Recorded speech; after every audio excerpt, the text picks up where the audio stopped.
प्रश्न संख्या 21। सूची 1 को सूची 2 से सुमेलित कीजिए। सूची 1 उच्चारण स्थान के आधार पर नाम। सूची 2 व्यंजन ध्वनियाँ। तालव्य, आप सभी बताइए तालव्य ध्वनियाँ कौन सी हैं? तालव्य ध्वनियाँ है च, छ, ज, झ। मूर्धन्य ध्वनि है ट, ठ, ड, ढ। कंठ्य ध्वनि है क, ख, ग, घ। वर्ष व्यंजन है ल, स, न्य, न।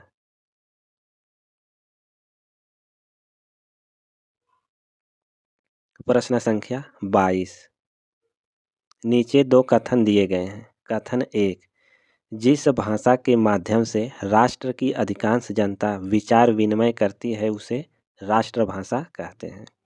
कथन 2, किसी राष्ट्र में सभी प्रचलित भाषाएं राष्ट्रभाषाएं होती हैं, किंतु जो भाषा संपूर्ण देश की धार्मिक, सांस्कृतिक एवं राजनैतिक परंपराओं को धारण करने में सक्षम होती है वह भाषा राष्ट्रभाषा के पद पर प्रतिष्ठित होती है। उपर्युक्त कथन के आलोक में निम्नलिखित विकल्पों में से सही उत्तर चुनिए। कथन 1 और 2 दोनों सत्य है। कथन 1 और 2 दोनों असत्य है। कथन 1 असत्य है किंतु कथन 1 सत्य है किंतु कथन 2 असत्य है। कथन 1 असत्य है किंतु कथन 2 सत्य है। तो आप सभी बताइए प्रश्न 22 का सही आंसर क्या होगा? जिस भाषा के माध्यम से राष्ट्र की अधिकांश जनता विचार विनिमय करती है वही राष्ट्रभाषा होती है। यह कथन सत्य है। कथन 2, किसी राष्ट्र में सभी प्रचलित भाषाएं राष्ट्रभाषाएं होती हैं, किंतु जो भाषा संपूर्ण देश की धार्मिक, सांस्कृतिक एवं राजनैतिक परंपराओं को धारण करने में सक्षम होती है वह भाषा राष्ट्रभाषा के पद पर प्रतिष्ठित होती है। कथन सही है। तो राइट आंसर है कथन 1 और 2 दोनों सत्य हैं।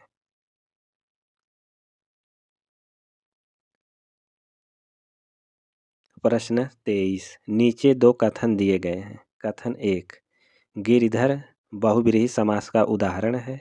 कथन 2, राम कृष्ण तत्पुरुष समास का उदाहरण है। उपरोक्त कथन के आलोक में नीचे दिए गए विकल्पों में से सबसे उपयुक्त उत्तर का चयन कीजिए। कथन 1 और 2 दोनों सत्य हैं। कथन 1 और 2 दोनों असत्य हैं। कथन 1 सत्य है लेकिन कथन 2 असत्य है। कथन 1 असत्य है लेकिन कथन 2 सत्य है। तो आप सभी बताइए प्रश्न 23 का सही आंसर क्या होगा?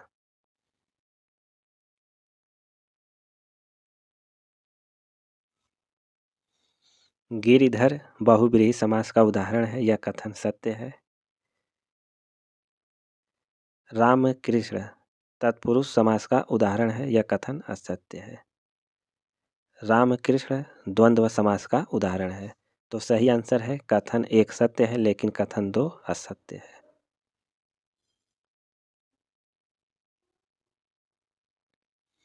प्रश्न 24। देवनागरी लिपि के संबंध में निम्नलिखित बातें उपयुक्त हैं। जैसे बोला जाता है देवनागरी में वैसा ही लिखा जाता है। एक लिपि चिन्ह से अनेक ध्वनियों को व्यक्त करने की क्षमता है। संविधान में देवनागरी लिपि में लिखित हिंदी को राजभाषा माना गया है। देवनागरी लिपि में पंजाबी और उड़िया भाषा लिखी जाती है। ध्वनि और संकेत में निश्चितता है। नीचे दिए गए विकल्पों में से सही उत्तर का चयन कीजिए। केवल 1, 2 और 5, केवल 1, 2 और 4, केवल 1, 3 और 5, केवल 2, 4 और 5। तो आप सभी बताइए प्रश्न 24 का सही आंसर क्या होगा?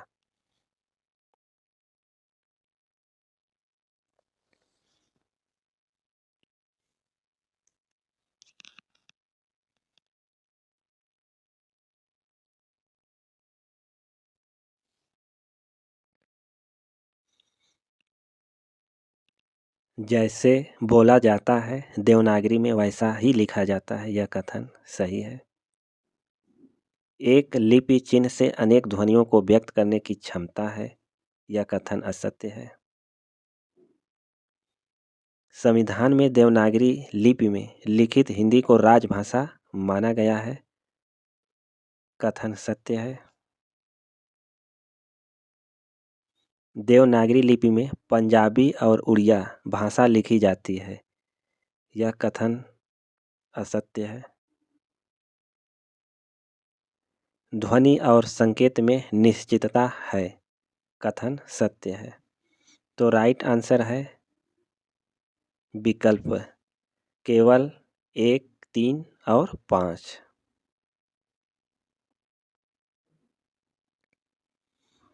निम्नलिखित में अविकारी शब्द है, संज्ञा, विशेषण, क्रिया या क्रिया विशेषण।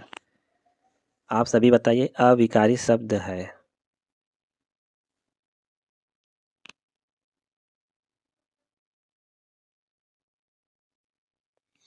अविकारी शब्द है क्रिया विशेषण।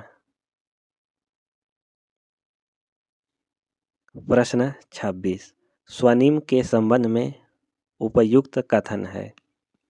1 वाक्य में शब्दों के संबंध में निर्धारित करते हैं। दूसरा इसका संबंध मौखिक भाषा से है। 3 सार्थकता की दृष्टि से शब्द लघुत्तम इकाई है। 4 यह उच्चरित भाषा की लघुत्तम इकाई है। 5 इसका ज्ञान भाषा के शुद्ध उच्चारण को जानने में सहायक है। नीचे दिए गए विकल्पों में से सही उत्तर का चयन कीजिए। केवल 1, 2 और 3 सही है, केवल 2, 3 और 4 सही है, केवल 2, 4 और 5 सही है, केवल 1, 4 और 5 सही है। तो आप सभी बताइए कौन सा विकल्प सही है। स्वनिम के संबंध में उपयुक्त कथन कौन सा है।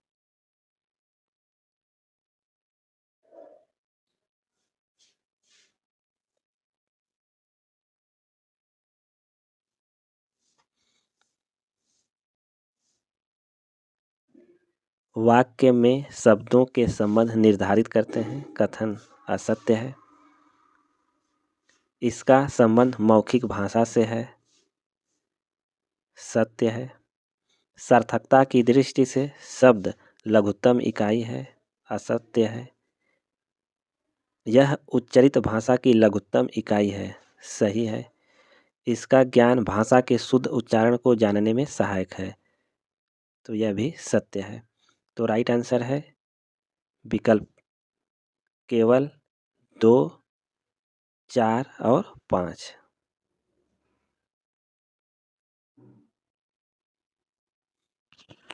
आकारांत एक वचन पुल्लिंग संज्ञाओं के विकृत रूप का प्रत्यय क्या है। आ, ए, शून्य प्रत्यय, ई। आकारांत एक वचन पुल्लिंग संज्ञाओं के विकृत रूप का प्रत्यय क्या है। तो इसका राइट आंसर है ए। प्रश्न 28 मालवी केंद्र है जयपुर, इंदौर, जोधपुर, जबलपुर।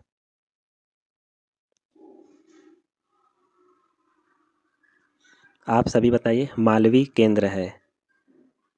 मालवी केंद्र है इंदौर का। प्रश्न 29 सूची 1 का सूची 2 से मिलान कीजिए। सूची 1 नामकरण, सूची 2 वर्ण। महाप्राण ध्वनि, आप सभी बताइए इन वर्णों में महाप्राण ध्वनि कौन सा है।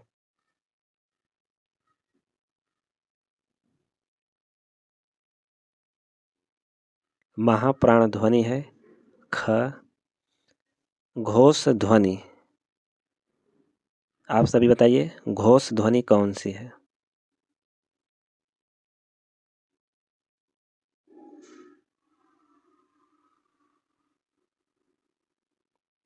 घोष ध्वनि है ज। पार्श्विक व्यंजन कौन सा है। पार्श्विक व्यंजन है ल। लोढ़ित व्यंजन, आप सभी बताइए लोढ़ित व्यंजन है र। प्रश्न 3, निम्नलिखित में से अर्ध संवृत स्वर है? आ, ऐ, औ, ए, ओ, उ। आप सभी बताइए निम्नलिखित में अर्ध संवृत स्वर कौन सा है? अर्ध संवृत स्वर कौन सा है? अर्ध संवृत स्वर है ए, ओ।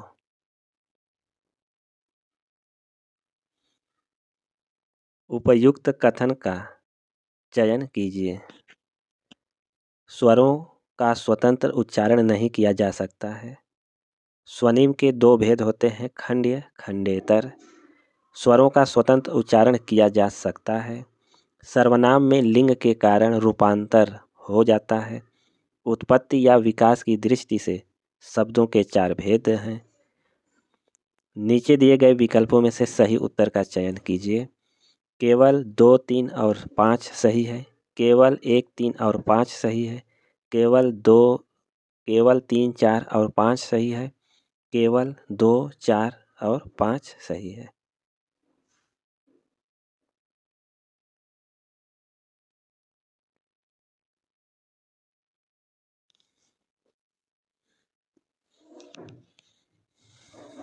स्वरों का स्वतंत्र उच्चारण नहीं किया जा सकता, यह कथन असत्य है। स्वतंत्र उच्चारण किया जा सकता है। स्वनिम के दो भेद होते हैं, खंड्य और खंडेतर, तो यह कथन सत्य है। स्वरों का स्वतंत्र उच्चारण किया जा सकता है, यह भी सत्य है। सर्वनाम में लिंग के कारण रूपांतर हो जाता है, असत्य। उत्पत्ति या विकास की दृष्टि से शब्द के चार भेद हैं, सत्य। तो उपयुक्त कथन होगा 2, 3 और 5।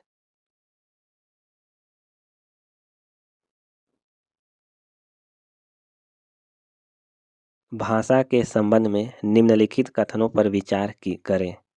मानव भाषा में भूमिकाओं की परस्पर परिवर्तनीयता होती है। विविक्तता मानव भाषा का अभिलक्षण नहीं है।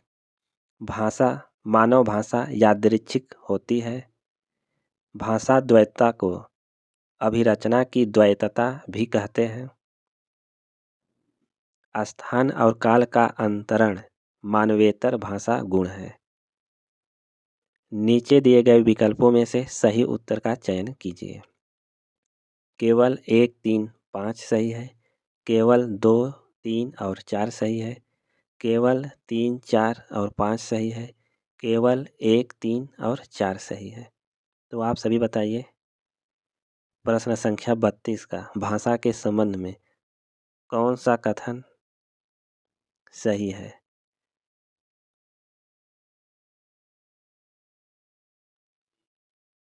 मानव भाषा में भूमिकाओं की परस्पर परिवर्तनीयता होती है, यह कथन सत्य है। विविक्तता मानव भाषा का अभिलक्षण नहीं है, यह असत्य है। मानव भाषा यादृच्छिक होती है, कथन सत्य है। भाषा द्वैतता को अभिरचना की द्वैतता भी कहते हैं, यह कथन असत्य है। स्थान और काल का अंतरण मानवेतर भाषा गुण है, सत्य है। तो सही आंसर होगा केवल 1, 3 और 5।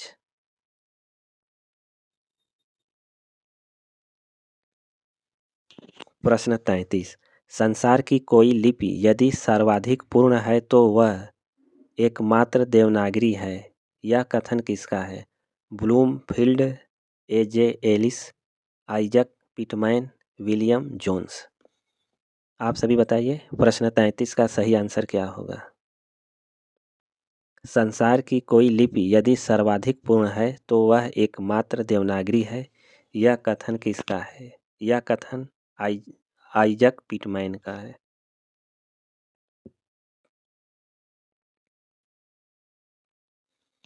प्रश्न 34, सूची 1 का सूची 2 से मिलान कीजिए।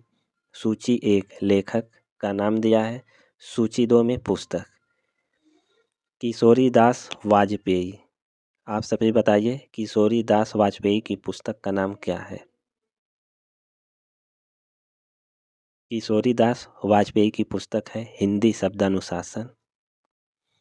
अंबिका प्रसाद वाजपेयी, इनकी पुस्तक का नाम है हिंदी कौमुदी।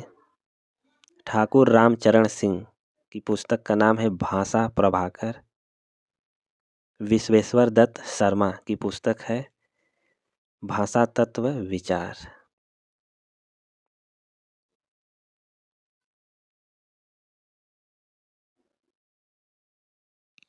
प्रश्न 35, राष्ट्रभाषा हिंदी समस्याएं और समाधान पुस्तक के लेखक कौन हैं? कैलाश चंद्र भाटिया, देवेंद्रनाथ शर्मा, भोलानाथ तिवारी, सूरजभान सिंह। राष्ट्रभाषा हिंदी समस्याएं और समाधान पुस्तक के लेखक कौन हैं?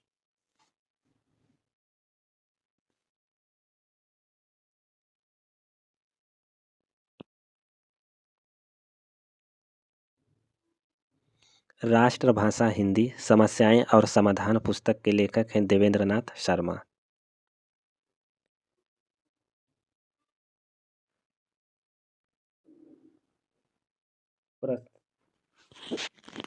प्रश्न संख्या 36, निम्नलिखित में से मूर्धन्य ध्वनि कौन सी है?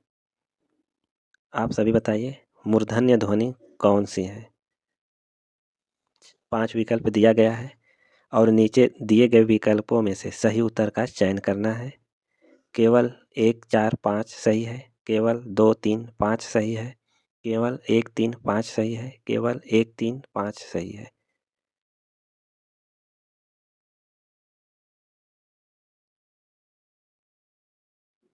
मूर्धन्य ध्वनि कौन सी है?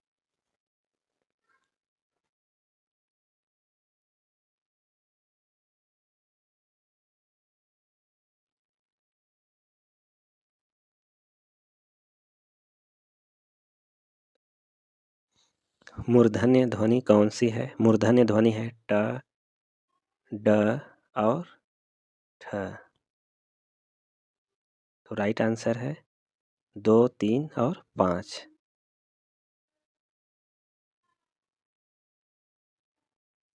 निम्नलिखित में से अर्धमागधी अपभ्रंश से किस बोली का संबंध है? अवधी, मगही, भोजपुरी, कन्नौजी। अर्धमागधी अपभ्रंश से किस बोली का संबंध है?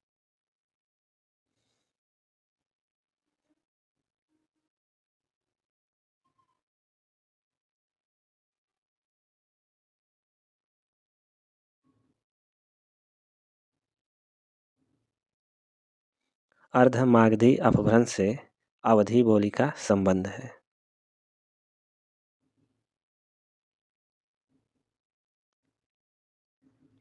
उत्तर प्रदेश सरकार द्वारा 31 जुलाई 1947 को गठित देवनागरी लिपि सुधार समिति के अध्यक्ष कौन थे?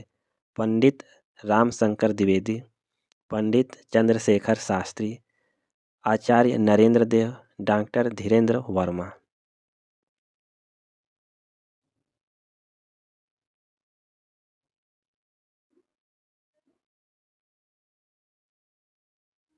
उत्तर प्रदेश सरकार द्वारा 31 जुलाई 1947 को गठित देवनागरी लिपि सुधार समिति के अध्यक्ष कौन थे?